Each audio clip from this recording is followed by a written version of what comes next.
অবধারিত, হাত্তা ইযা ফুতিহাত ইয়াজুজ ওয়া মাজুজ, যে পর্যন্ত না ইয়াজুজ ও মাজুজকে বন্ধনমুক্ত করে দেওয়া হবে। ওয়াহুম মিন কুল্লি হাদাবিন ইয়ানসিলুন, এবং তারা প্রত্যেক উচ্চভূমি থেকে দ্রুত বেগে ছুটে আসবে। সূরা আম্বিয়ার এই আয়াতটি অত্যন্ত আশ্চর্যজনক, যেখানে আল্লাহ তাআলা একটি শহর, একটি জনপদ সম্পর্কে বলছেন এবং তিনি সেই শহরকে ধ্বংস করে দিয়েছেন। সেই শহরের অধিবাসীদেরকে শাস্তি দিয়েছিলেন তাদের শহরকে ধ্বংস করার মাধ্যমে, এবং সেই অধিবাসীদেরকে তাদের শহর থেকে বের করে দিয়েছিলেন। ওয়াহুম মিন কুল্লি হাদাবিন ইয়ানসিলুন, সেই শহরের উপর নিষেধাজ্ঞা জারি করেছিলেন তার অধিবাসীদের জন্য যে তারা আর তাদের শহরে ফিরে আসতে পারবে না, এই দাবি নিয়ে যে এটা তাদের শহর। আন্নাহুম লা ইয়ারজিউন, তারা চিরস্থায়ীভাবে বহিষ্কৃত। তবে যেদিন ইয়াজুজ ও মাজুজকে মুক্ত করে দেওয়া হবে, ওয়াহুম মিন কুল্লি হাদাবিন ইয়ানসিলুন, ইয়াজুজ ও মাজুজ যেদিন মুক্তি পাবে সেদিন তারা পৃথিবীর প্রত্যেক দিকে ছড়িয়ে পড়বে। এটা একটা অর্থ। আর যদি পৃথিবী সর্বত্র সর্বদিকে ছড়িয়ে পড়ে, তবে গোটা পৃথিবীর নিয়ন্ত্রণ, কর্তৃত্ব তাদের হাতে থাকবে, ভূমির, সমুদ্রের, আকাশের। সম্ভব হলে আর্নাল্ড টয়েনবির লেখা সিভিলাইজেশন অন ট্রায়াল বইটি পড়ুন। তিনি একজন ব্রিটিশ ইতিহাসবিদ ছিলেন। বইটি লেখা হয়েছিল 1948 সালে, আজ থেকে প্রায় 70 বছর পূর্বে। সেই বইটিতে তিনি লিখেছিলেন যে আধুনিক পশ্চিমা সভ্যতার আবির্ভাব হয়েছে একটি মিশন নিয়ে, সমগ্র পৃথিবীর নিয়ন্ত্রণ নেওয়ার জন্য। ভূমি, সমুদ্র, আকাশ সব কিছু। ওয়াহুম মিন কুল্লি হাদাবিন ইয়ানসিলুন, তারা পৃথিবীর চতুর্দিকে ছড়িয়ে পড়বে, যা হবে একটি ধ্বংসাতীত শক্তি।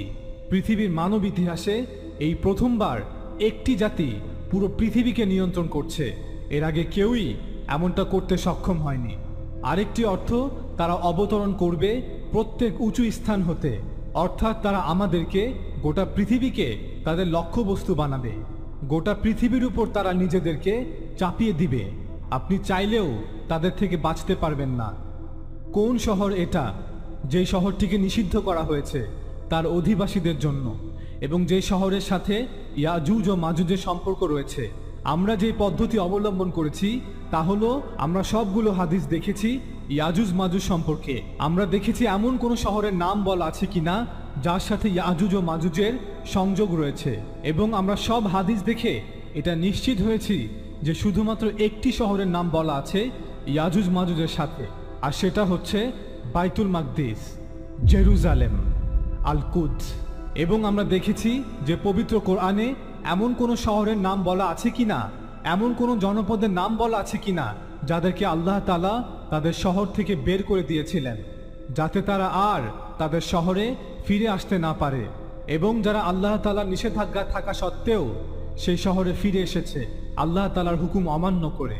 এবং পুরো কোরআনে আমরা একটি মাত্র শহর পেয়েছি যাকে নিষিদ্ধ করা হয়েছে তার অধিবাসীদের জন্য, যাতে তারা আর তাদের শহরে ফিরে আসতে না পারে, এবং যারা নিষেধাজ্ঞা থাকা সত্ত্বেও সেই শহরে ফিরে এসেছে, আর সেই শহরটি হলো জেরুজালেম। হযরত ঈসা আলাইহিস সালামকে প্রত্যাখ্যান করার কারণে এবং তাকে হত্যা চেষ্টা করার অপরাধে আল্লাহ তাআলা বনী ইসরাইলের উপর শাস্তি প্রেরণ করেন। 70 খ্রিস্টাব্দে রোম সাম্রাজ্য গোটা জেরুজালেম দখল করে নেয়, হাজার হাজার ইহুদিদেরকে হত্যা করে এবং সকল ইহুদিদেরকে জেরুজালেম থেকে চিরস্থায়ীভাবে বের করে দেয়। তাই চলুন দেখি আমরা সেই শহরটিকে খুঁজে বের করতে পারি কিনা। আমরা দেখতে পাই যে জেরুজালেমকে আল্লাহ তাআলা ধ্বংস করে দিয়েছিলেন এবং বনী ইসরাইলকে সেখান থেকে বের করে দিয়েছিলেন, যদিও আল্লাহ তাআলা এই ভূমি তাদেরকে দান করেছিলেন বাস করার জন্য। তাই আমরা চিহ্নিত করেছি যে জেরুজালেম হচ্ছে সেই শহর। এখন আমাদের প্রশ্ন হচ্ছে, কারা এত বছর পর জেরুজালেম দখল করলো বনী ইসরাইলদের জন্য, এবং বনী ইসরাইলকে আবার 2000 বছর পর জেরুজালেমে ফিরিয়ে নিয়ে আসলো? যদি আপনি তাদেরকে চিনতে পারেন, তাহলে আপনি ইয়াজুজ ও মাজুজকেও চিনতে পারবেন। আল্লামা ইকবালই প্রথম যিনি সেই শহরটিকে চিহ্নিত করতে পেরেছিলেন।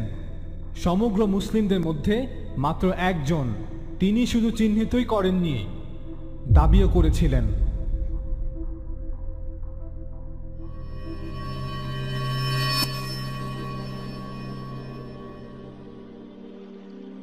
হযরত মুসা আলাইহিস সালামের আদেশ অমান্য করায় আল্লাহ তাআলা দীর্ঘ 40 বছর পর বনী ইসরায়েলকে পবিত্র ভূমিতে প্রবেশের সুযোগ ও ব্যবস্থা করে দেন এবং পরবর্তীতে হযরত দাউদ আলাইহিস সালাম পবিত্র ভূমিতে ইসরায়েল রাষ্ট্র প্রতিষ্ঠা করেন, যা ছিল প্রথম ইসলামিক রাষ্ট্র, এবং জেরুজালেমকে সেই ইসলামিক রাষ্ট্রের রাজধানী হিসেবে প্রতিষ্ঠা করেন।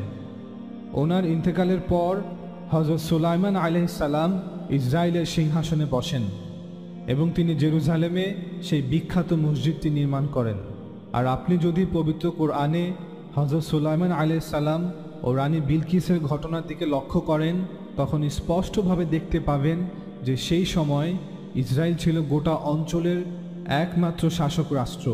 আর একটি সফল শাসক রাষ্ট্রের পরিচয় হচ্ছে সে তার সিদ্ধান্ত অন্যান্য প্রতিদ্বন্দ্বী রাষ্ট্রের উপর আরোপ করতে সক্ষম, এবং সেই সময় ছিল একটি সোনালী যুগ বনী ইসরায়েলদের জন্য, অর্থাৎ দাউদ আলাইহিস সালাম ও সুলাইমান আলাইহিস সালামের শাসন আমল। কিন্তু সুলাইমান আলাইহিস সালামের ইন্তেকালের পর ইসরায়েল রাষ্ট্র দুটি অংশে বিভক্ত হয়ে যায় এবং ধীরে ধীরে এর প্রভাব ও ক্ষমতা কমতে থাকে। অন্যদিকে ইহুদি আলেমরাও তাওরাতের বিভিন্ন বিধানে আংশিক অথবা পরিপূর্ণভাবে পরিবর্তন নিয়ে আসে। উদাহরণস্বরূপ, আল্লাহ তাআলা তাওরাতে সুদকে হারাম করেছিলেন, কিন্তু তারা তাওরাতের এই বিধানে পরিবর্তন ঘটায়।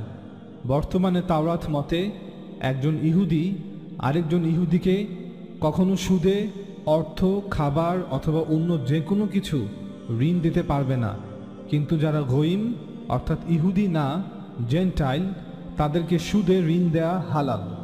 বুক অফ ডিউট্রোনমি অধ্যায় 23 আয়াত 19 থেকে 20।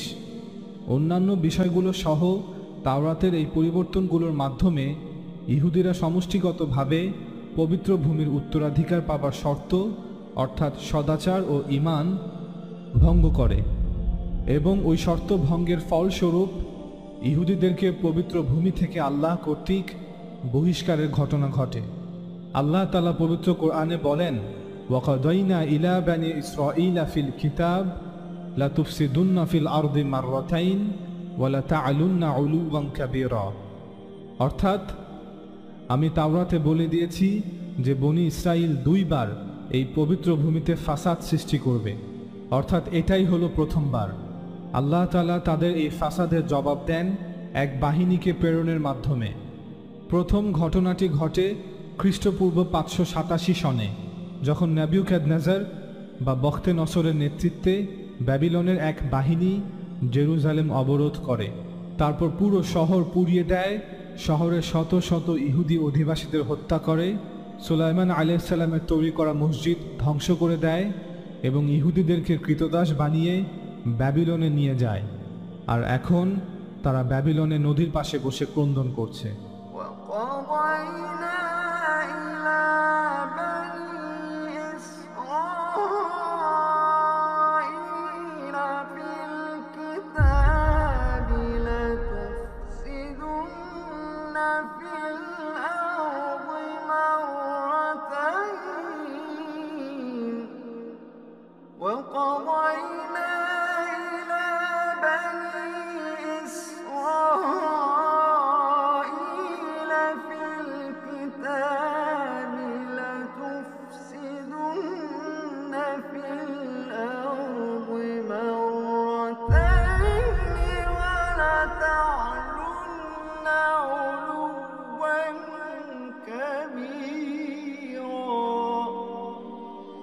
আমি মূসাকে কিতাব দিয়েছি এবং সেটিকে বনী ইসরায়েলের জন্য হেদায়েতে পরিণত করেছি যে তোমরা আমাকে ছাড়া কাউকে কার্যনির্বাহী স্থির করো না।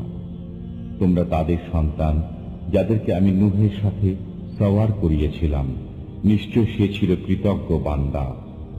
আমি বনী ইসরায়েলকে কিতাবে পরিষ্কার বলে দিয়েছি যে তোমরা পৃথিবীর বুকে দুবার অনর্থ সৃষ্টি করবে এবং অত্যন্ত বড় ধরনের অবাধ্যতায় লিপ্ত হবে।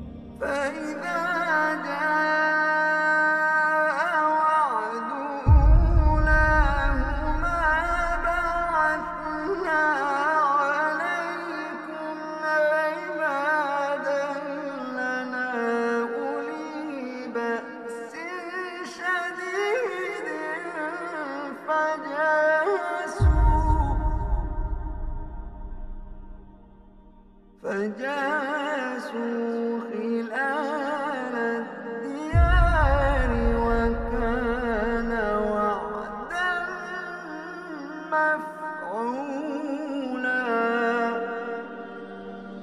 অতঃপর যখন প্রতিশ্রুত সেই প্রথম সময়টি এলো, তখন আমি তোমাদের বিরুদ্ধে প্রেরণ করলাম আমার কঠোর যোদ্ধা বান্দাদেরকে।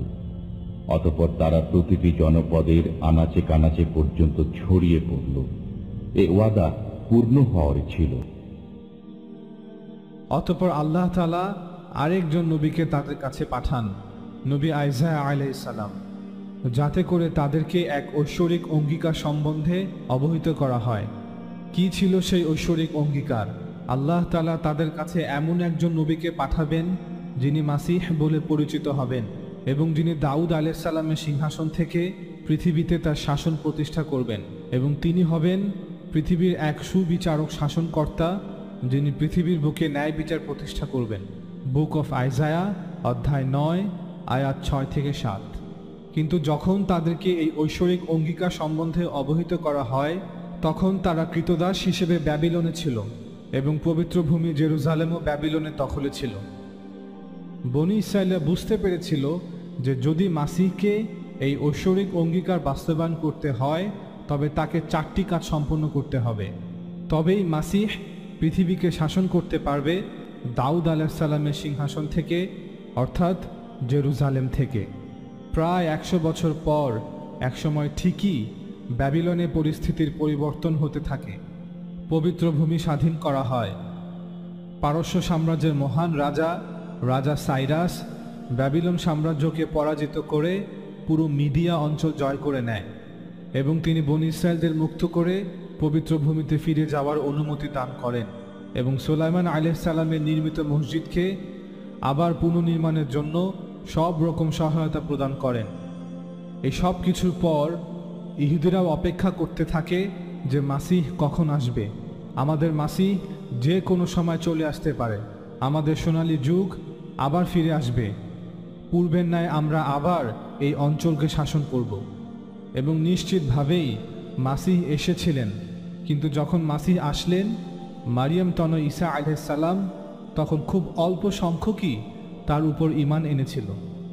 সাধারণ, গরিব, যুবক, অসহায় শ্রেণীর মানুষরা। ফাআমানাত তাইফাতুম মিন বানি ইসরাঈল। কিন্তু যারা পণ্ডিত, আলেম শ্রেণীর ইহুদি রাবাই ছিল, তারা সকলেই তাকে গর্ব আর অহংকার ভরে প্রত্যাখ্যান করেছিল। ওয়াকাফারাত তাইফা। কেন তারা তাদের মাসিহকে প্রত্যাখ্যান করল? জবাব, কারণ আল্লাহ তাদের পরীক্ষা নিয়েছিলেন এবং যেহেতু তারা তাদের এক চোখ দিয়ে দেখেছিল, তারা পরীক্ষায় ব্যর্থ হয়। তারা বলেছিল, ওয়া নাউযু বিল্লাহি মিন হাযা, তার মা সেই জঘন্য পাপ করেছিল এবং তিনি একজন জারদ সন্তান।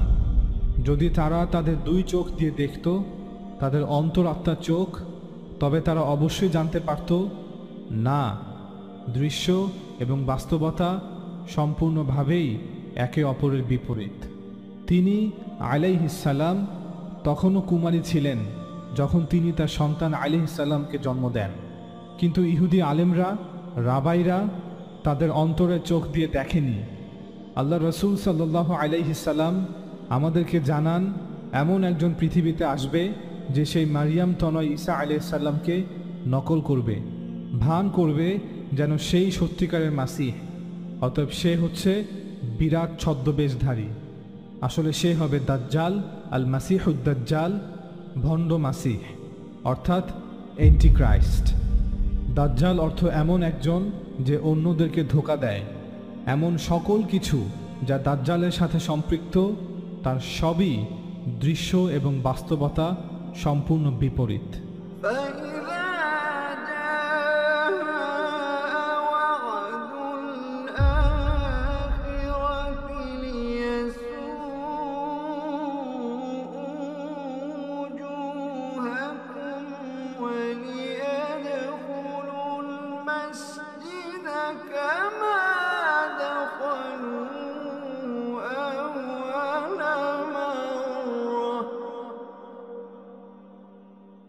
فإن